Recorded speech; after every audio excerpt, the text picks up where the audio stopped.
I'm like Drago. He dies. Yo.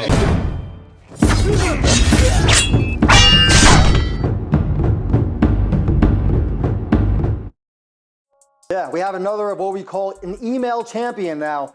Jaron Boots Ennis elevated from interim champion to full champion by the IBF after Terence Crawford has to go now and fight Errol Spence, of course.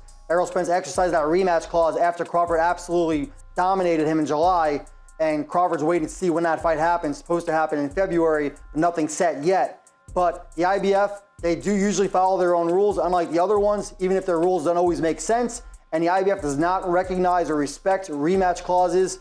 So because Crawford won the title from Errol Spence, that IBF title that Spence has held forever since he beat Kell Brook all those years ago, now Boots Ennis elevated and Crawford is no longer the undisputed champion.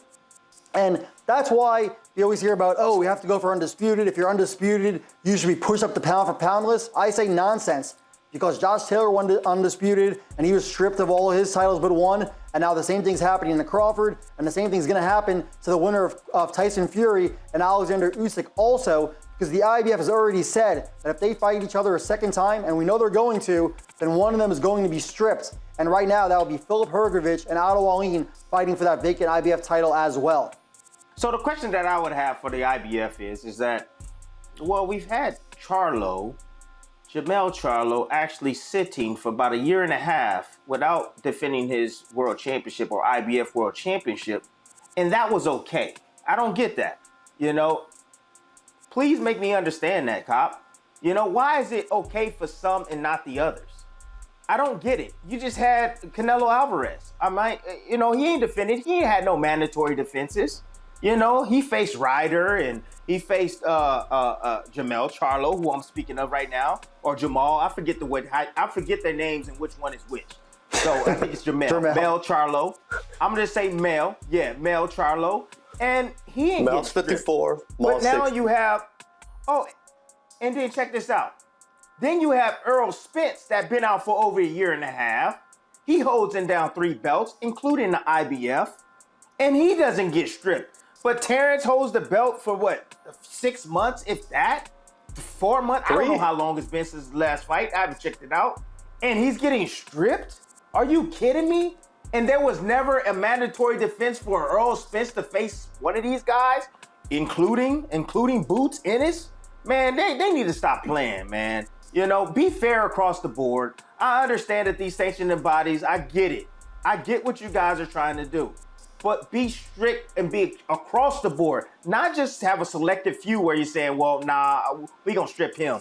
But he's fine. He's fine because he's making us more money or whatever it is, man. Oh, we owe this person, the pleasure to be ahead and just let him hold the title. That's wrong, my friends. That's the only problem that I have. But yes, you are right, Cop. I'll give you this. Boots is well deserving of the championship. And if Crawford wasn't willing to face him, I understand why they had to strip him for the title. Jaron Boots Ennis, the new IBF welterweight champion of the world. A lot of boxing fans is up in arms about IBF's decision to strip Terence Bud Crawford unjustly. Everybody in the boxing is giving their thoughts on this certain topic, right? And of course, Terence Bud Crawford himself didn't necessarily come out and address it. He started attacking Ray Jackson. But the politics of boxing is something else, right? Terence Bud Crawford is a guy who this happened to him before dealing with the IBF. We got to come up with a new name for the IBF, right? WBO, what Bob ordered. Leave it in the comment section if you can come up with something, right? The IBF. We got to come up with something for the IBF.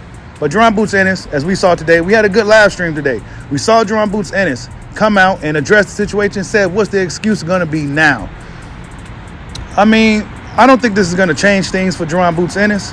I think he's still going to be in a rock and a hard place. He's just going to be holding that nice piece of hardware the IBF has. This is not going to change things, right? This is going to be the same thing for Jaron Boots Ennis. Now he's being labeled an email champion, not only by fans, but boxing writers as well. So, yeah, and, when a sanctioned body does this to a beloved fighter, Terence Crawford over the years has become a beloved fighter. So a lot of people is looking at Boots Ennis and the IBF with a side eye. Now, it's not even Boots Ennis' fault that this happened, right? It's not Bozy Ennis' fault. It's not Boots Ennis' fault. But it seemed like they are content with taking this route. It seemed like this was a route. There was an alternate route for them to take. And, well, why not take it? Why deal with Terence Bud Crawford if we don't got to, right? So now he has the IBF title. Terence Bud Crawford is now the unified champion. But most people in boxing will recognize Terence Crawford as the true champion at 147 pounds until further notice. So, yeah, you saw what Timothy Bradley and everybody else had to say, right? This is the mindset. This is what everybody's feeling. This is what a lot of people is thinking, right? Maybe outside of Philadelphia and my boy YSM Sports Media. But other than that, it seems like a lot of boxing fans is questioning the integrity of these sanction bodies. They seem to be able to do what they want to do when they want to do it to whoever they want to do it to, right? Certain guys like Jamel Charlo had the IBF title for a long time before they didn't even do anything to him. Errol Spence didn't face a mandatory since Carlos Ocampos. That was years ago. He had that belt for 5 years before he had to do something with it. So, yeah, Terence Bud Crawford had the belt for 3.5 months, and they already took it from him. He didn't come out and say, I'm moving up to 154 pounds. He didn't come out and say the Spence fight is official. None of that. But they took it upon themselves to go ahead and strip Terence Crawford of that belt. And now he's the unified champion. And Jaron Boots Ennis will be considered by many, until further notice, an email champion. Like, subscribe, holla at your boy. Peace out.